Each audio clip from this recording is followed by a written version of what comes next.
दूसरी पाचक ग्रंथि में देखेंगे, दूसरी पाचक ग्रंथि जो है अग्नाशय ग्रंथि है। ठीक है, इसे हम पैंक्रिएटिक ग्लैंड के नाम से जानते हैं। देखिए पैंक्रिएटिक ग्लैंड जो है यह दूसरी मानव की दूसरी बड़ी ग्रंथि है और पहली जो है लीवर है। लीवर के बाद अगर बड़ी में देखा जाए तो दूसरी बड़ी ग्रंथि जो है वो अग्नाशय पैंक्रिएटिक ग्लैंड है। ठीक है, पैंक्रिएटिक ग्लैंड कहाँ पाई जाती है? तो जो ये देखेंगे ग्रहणी होती है आहार नाल में। एक दिन आप लोगों को बताए थे कि आहार नाल में अमाशय जो होता है, अमाशय आगे की ओर एक यू जैसी अथवा कैपिटल सी के आकार की एक नली में खुलती है जिसे हम ग्रहणी कहते हैं, ड्यूडेनम कहते हैं। उसी ग्रहणी के जो धंसे हुए भाग होते हैं अंदर की ओर, वहीं पर ये पाई जाती है, वहीं पर ये पाई जाती है, वहीं पर ये पाई जाती है। और मिसेंट्री के द्वारा, मिसेंट्री एक प्रकार की झिल्ली है, इसी मिसेंट्री झिल्ली के द्वारा जो अग्नाशय ग्रंथि होता है वह ड्यूडेनम या ग्रहणी के साथ जुड़ती है, यानी मिसेंट्री के द्वारा ही जुड़ी होती है अग्नाशय ग्रंथ ग्रहणी के साथ। ठीक है, देखेंगे कि जो पैंक्रिएटिक ग्लैंड है, ठीक है, या अग्नाशय जो है, यह ग्रंथि जो होती है इसका रंग गुलाबी रंग का होता है, गुलाबी रंग का होता है और यह चपटी होती है। ठीक है, और इसे मिश्रित ग्रंथ के नाम से भी जाना जाता है, मिक्स्ड ग्लैंड के नाम से भी जाना जाता है। ऐसा इसलिए कि इसका कुछ भाग जो है अंतःस्रावी ग्रंथि की तरह कार्य करता है और कुछ भाग जो होता है बहिस्रावी ग्रंथि की तरह कार्य करता है। इसमें देखेंगे जो भाग बहिस्रावी ग्रंथि की तरह कार्य करता है वो लगभग 98% होता है हिस्सा, और जो अंतःस्रावी ग्रंथि की तरह कार्य करता है वो लगभग 2% हिस्सा होता है। ठीक है, इसमें देखेंगे कि अग्नाशय ग्रंथि जो होती है इसके द्वारा जो रस स्रावित किया जाता है उसे हम पैंक्रिएटिक जूस कहते हैं। क्या कहते हैं? पैंक्रिएटिक जूस कहते हैं। ठीक है, या अग्नाशयी रस कहते हैं। इस अग्नाशयी रस में विभिन्न प्रकार के एंजाइम्स पाए जाते हैं। ठीक है, और जो भोजन को क्या करते हैं, पचाने में सहायता करते हैं। ठीक है, और इनमें हार्मोन्स भी होते हैं। ठीक है, ये हार्मोन्स का भी श्रावण करते हैं और एंजाइम का भी श्रावण करते हैं। ठीक है, इसमें जो एक्सोक्राइन भाग होता है, जो 98% हिस्सा, मैक्सिमम भाग यही होता है। ठीक है, यह बहिस्रावी ग्रंथि की तरह कार्य करता है और इसके द्वारा स्रावित जो अग्नाशयी रस होता है उसमें एंजाइम पाए जाते हैं। क्या पाए जाते हैं? एंजाइम। यानी जो बहिस्रावी भाग होता है जो 98%, वो एंजाइम का श्रावण करता है। ठीक है, और जो इंडोक्राइन पार्ट होता है यानी अंतःस्रावी भाग जो होता है, जो बहुत कम होता है, 2% होता है। ठीक है, वो हार्मोन्स का श्रावण करता है। जो इंडोक्राइन पार्ट होता है उसे हम लैंगरहैंस की दीपिका भी कहते हैं। क्या कहते हैं? लैंगरहैंस की दीपिका, लैंगरहैंस की दीपिकाएं, लैंगरहैंस की दीपिकाएं नाम से भी जाना जाता है, जो इंडोक्राइन पार्ट होता है। ठीक है, और इनके द्वारा जो है हार्मोन्स का श्रावण किया जाता है। ठीक है, यही हार्मोन्स जो है कार्बोहाइड्रेट के मेटाबॉलिज्म को नियंत्रित करते हैं या मेटाबॉलिज क्रिया में भाग लेते हैं। ठीक है, तो ये रहा अग्नाशय ग्रंथ की जो है संरचना है। ठीक है, यहाँ पे भी हम बताए हैं। ठीक है, कौन कौन से उनके भाग होते हैं उनके बारे में बताए हैं। ठीक है, आगे देखेंगे इनके कार्य। ठीक है, कार्य देखेंगे, function of function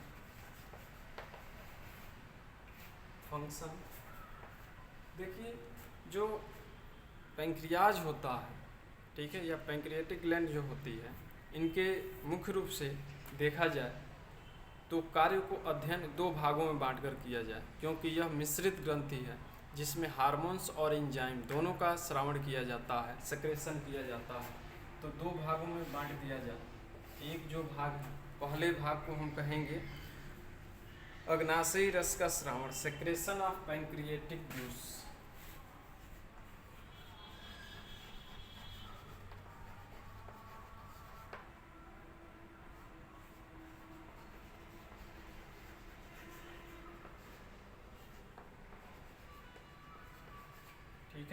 secretion of pancreatic juice है या अग्नाशय रस का श्रावण है। अभी मैं बताया हूँ कि अग्नाशय जो है, ग्रंथ जो है, इसके द्वारा एक तरल पदार्थ स्रावित किया जाता है। उस तरल पदार्थ को ही हम क्या कहते हैं, अग्नाशिक रस कहते हैं या पैंक्रियाटिक जूस कहते हैं। ठीक है।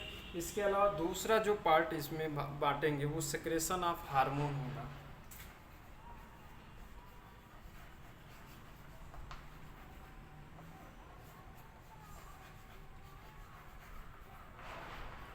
सेक्रेशन ऑफ हार्मोन होगा। देखिए, जो अग्नाशयी रस के रूप में जो पदार्थ स्रावित होता है जिसे हम पैंक्रियाटिक जूस कहते हैं, इस पैंक्रियाटिक जूस में विभिन्न प्रकार के एंजाइम्स होते हैं। कौन कौन से एंजाइम्स? काइमोट्रिप्सिन है, ट्रिप्सिन है, इसके अलावा इमाइलेज है, लाइपेज है। ठीक है।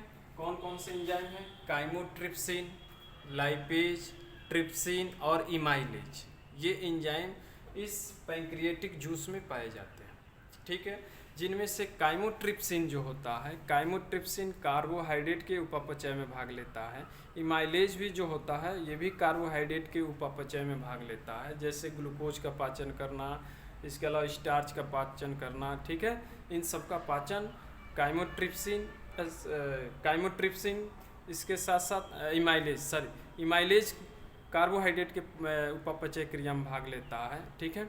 और जो ट्रिप्सिन होता है वो प्रोटीन के पाचन के उपापचय में भाग लेता है, और लाइपेज जो होता है वो वसा के पाचन में भाग लेता है। इस प्रकार इसमें अलग अलग एंजाइम जो होते हैं अलग अलग पोषक तत्वों के पाचन में भाग लेते हैं। ठीक है।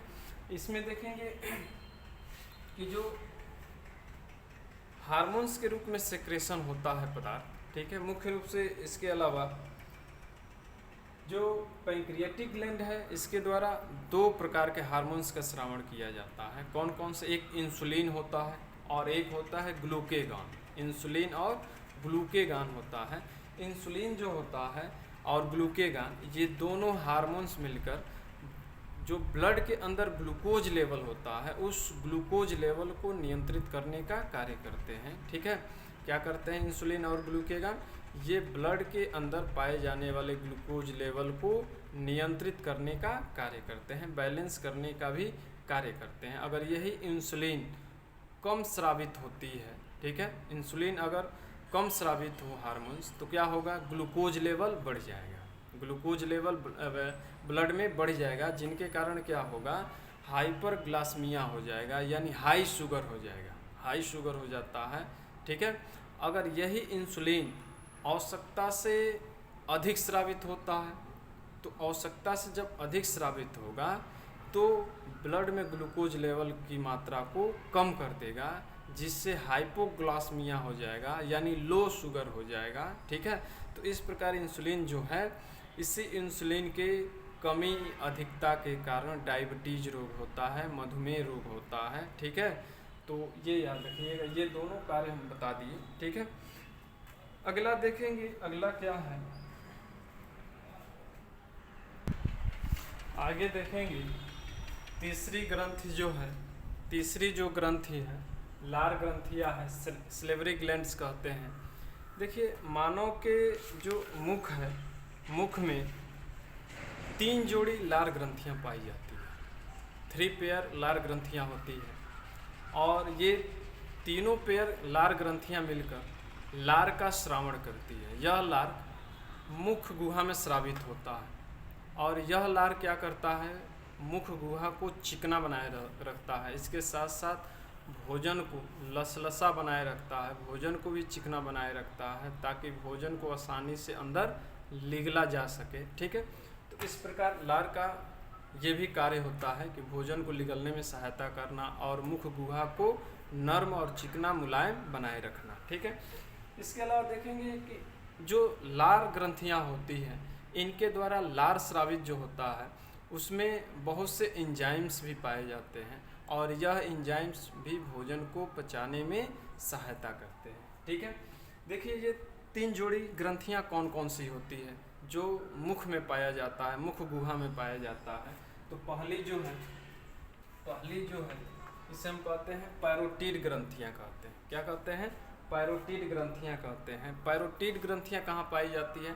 तो ये जो कर्ण पल्लव होता है, इसे हम कर्ण पल्लव कहते हैं, इसके कर्ण पल्लव के जस्ट नीचे की ओर यहीं पे पाया जाता है, और ये अंदर की ओर होता है और बाहर की ओर एक पतली ट्यूब द्वारा निकलता है। अगर मान लिया जाए ये ग्रंथि है, ये ग्रंथि है, तो एक पतली ट्यूब के द्वारा बाहर निकलता है। अगर मान लीजिए यह ग्रंथि है और यह ग्रंथि आगे की ओर एक पतली ट्यूब द्वारा खुलती है, ठीक है, तो अलग अलग ट्यूबों का अलग अलग नाम होता है जो ग्रंथियों से जुड़ी होती हैं।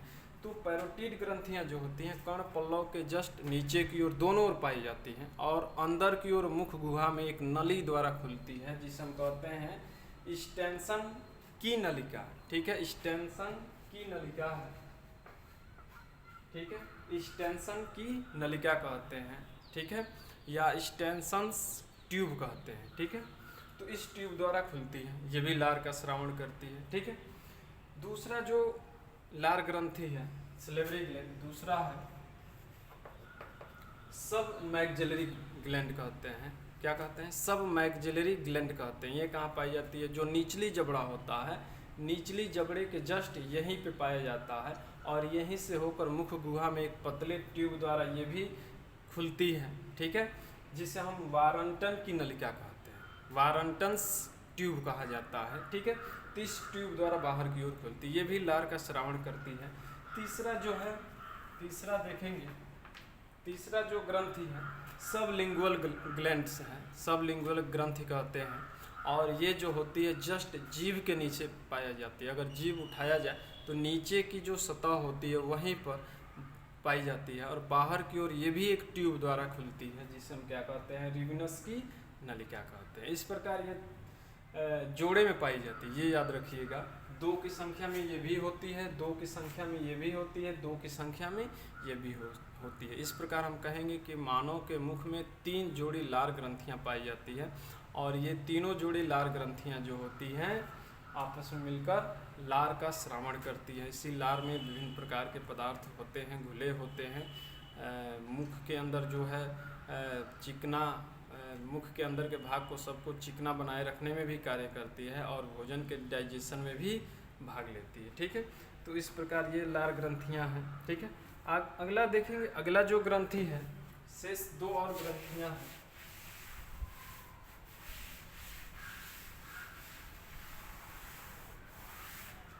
अगला जो ग्रंथि है वो है जठर ग्रंथियां हैं, चौथा होगा।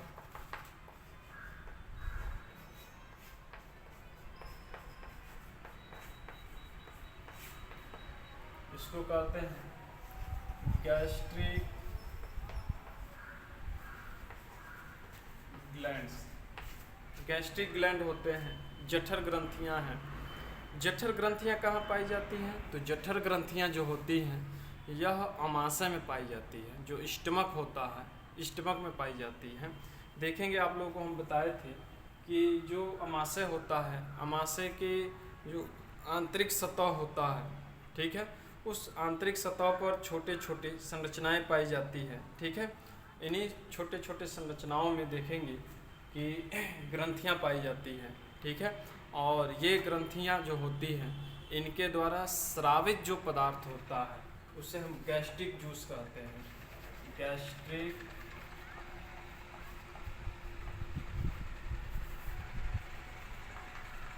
जूस कहते हैं, ठीक है, गैस्ट्रिक जूस कहते हैं, ठीक है। इसी गैस्ट्रिक जूस में विभिन्न प्रकार के एंजाइम्स होते हैं, ठीक है, जो भोजन का पाचन करने में सहायता करते हैं। जैसे इस गैस्ट्रिक जूस में म्यूकस भी होता है, ठीक है, श्लेष्मक पदार्थ, जो श्लेष्मक पदार्थ चिकना भी बनाए रखता है, ठीक है। जब पाचन क्रिया हम बताएंगे, ये सभी बताएंगे कि कौन एंजाइम किस प्रकार कार्य करता है और किस भोज्य पदार्थ को डाइजेस्ट करता है। यहाँ पे तो केवल अभी ग्रंथियों के बारे में हम पढ़ रहे हैं, उनके कार्य के बारे में अध्ययन कर रहे हैं, ठीक है। आगे देखेंगे, हाँ, HCl पाया जाता है, म्यूकस होता है, इसके अलावा पेप्सिन होता है, रेनिन होता है और गैस्ट्रिक लाइपेज होता है, ठीक है। ये 3 प्रकार के एंजाइम्स होते हैं, पेप्सिन, रेनिन और गैस्ट्रिक लाइपेज होता है, HCl होता है और म्यूकस होता है। ये सभी मिलकर, जल भी होता है, ये सभी मिलकर जो है गैस्ट्रिक जूस की रचना करते हैं। और यह किससे स्रावित होता है? गैस्ट्रिक ग्लैंड से होता है, जो अमाशय में पाया जाता है। ठीक है, अगला ग्रंथि देखेंगे पांचवा जो ग्रंथि है, पांचवा जो ग्रंथि है इसे हम कहते हैं आंतरिक ग्रंथियां कहते हैं। ठीक है, आंतरिक ग्रंथियां,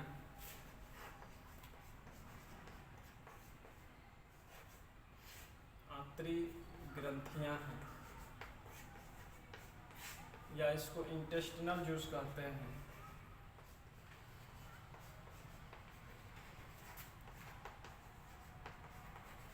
इंटेस्टिनल जूस कहते हैं, आंतरिक ग्रंथियां हैं।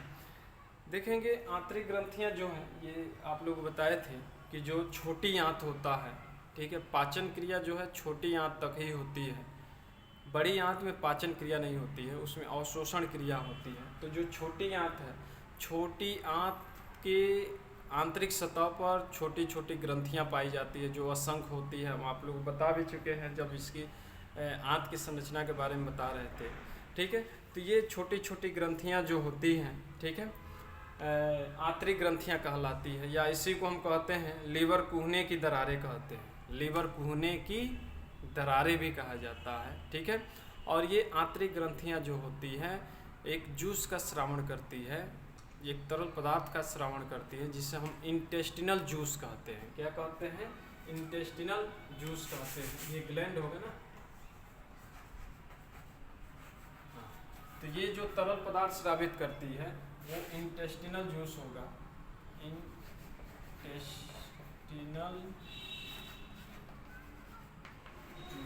इंटेस्टिनल जूस होगा। और इस इंटेस्टिनल जूस में विभिन्न प्रकार के इंजाइम्स होते हैं, और यही इंजाइम्स भोजन के पाचन क्रिया में सहायता करते हैं। ठीक है, तो इस प्रकार ये सभी ग्रंथियों के बारे में हम लोग आज अध्ययन किए हैं। कौन कौन से? पहला लीवर, दूसरा अग्नाशय, तीसरा जो है तीसरा लार ग्रंथिया, चौथा जो है गैस्ट्रिक ग्लैंड, और पांचवा जो है इंटेस्टिनल ग्लैंड। ठीक है, ये सभी मुख्य रूप से 5 ग्रंथियों के बारे में हम लोग अध्ययन किए हैं, एक एक करके अध्ययन किए हैं। ठीक है, अब हम लोग पाचन क्रिया पढ़ेंगे, किस प्रकार भोजन का आमाशय में पाचन होता है, मुख में किस प्रकार पाचन होता है, कौन सा एंजाइम स्रावित होता है, किस भोज्य पदार्थ का पाचन करता है। ठीक है, ग्रहणी में किस प्रकार पाचन होता है, इसके अलावा छोटी आंत में, स्मॉल इंटेस्टाइन में किस प्रकार भोजन का पाचन होता है। तो इनके बारे में डिटेल अध्ययन करेंगे। तो आज के लिए बस इतना ही, कल फिर नए वीडियो लेकर उपस्थित हूँ।